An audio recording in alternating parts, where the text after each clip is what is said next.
Have you ever tried to describe a busy street in English, the noise, the smells, the movement, but couldn't find the right words? You might know how to say food or walk, but the feeling is still missing. That's because real English comes alive in real moments. One of the most powerful ways to learn English is through stories. Stories help you feel how natural English flows through everyday experiences. If this way helps you learn better, like this video, leave a comment and subscribe to Real English Journey. The sidewalk was narrow and uneven, but Amin didn't slow down. The street in Bangkok was alive, crowded, noisy, full of motion. Motorbikes weaved between cars. People moved in every direction. Vendors called out from behind small carts. And everywhere, the smell of food floated in the warm air. He walked slowly, not because he was tired, but because there was too much to see. On one side, a woman stood behind a metal cart, flipping something in hot oil. The sound of bubbling was loud, but not unpleasant. She used metal tongs to move golden pieces of chicken from the oil to a small paper box. Beside her, steam rose from a large pot filled with broth and noodles.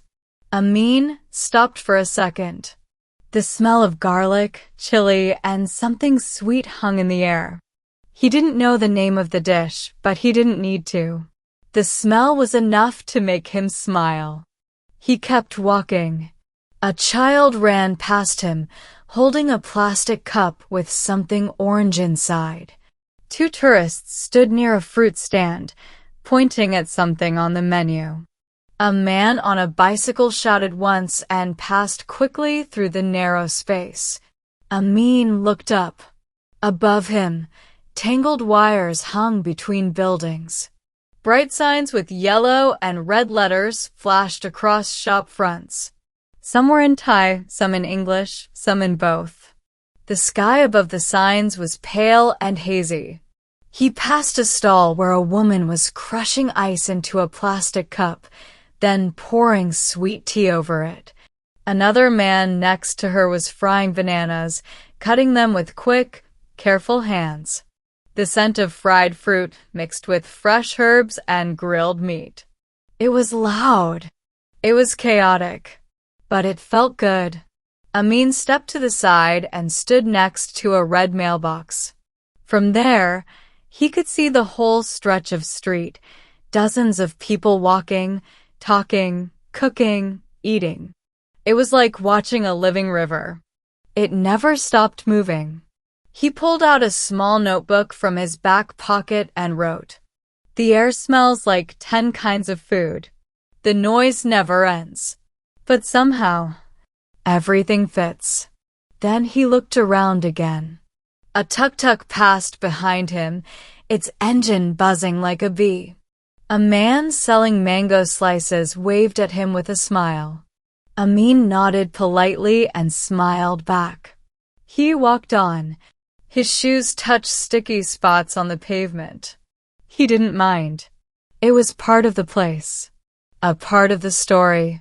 He passed a small shrine covered in flowers and incense sticks. Someone had just lit a new one. The scent was sharp and sweet. It mixed with the smoke from the nearby grill and hung gently in the air. He turned down another alley. Less crowded, but still active. A cat slept under a table. 2 boys played with a small ball. A woman sat on a plastic chair, peeling something into a bowl. Amin didn't take photos. He didn't need to remember the street through a screen. He was already inside it, walking through the colors, the sounds, the smells. And that was enough. In today's story, you learned natural expressions like walked slowly, stood behind a cart, looked up, stepped to the side, and pulled out a notebook. We practiced real verbs like passed, smiled, poured, crushed, and mixed, and saw useful prepositions such as behind the cart, through the narrow space, and next to the mailbox. These are the kinds of phrases native speakers use when describing busy environments. Learning them through stories helps you understand how English works in real life. We share daily English stories here on Real English Journey. If this helped you improve, like the video, subscribe to the channel, and leave a comment with your favorite line from the story. See you in the next video.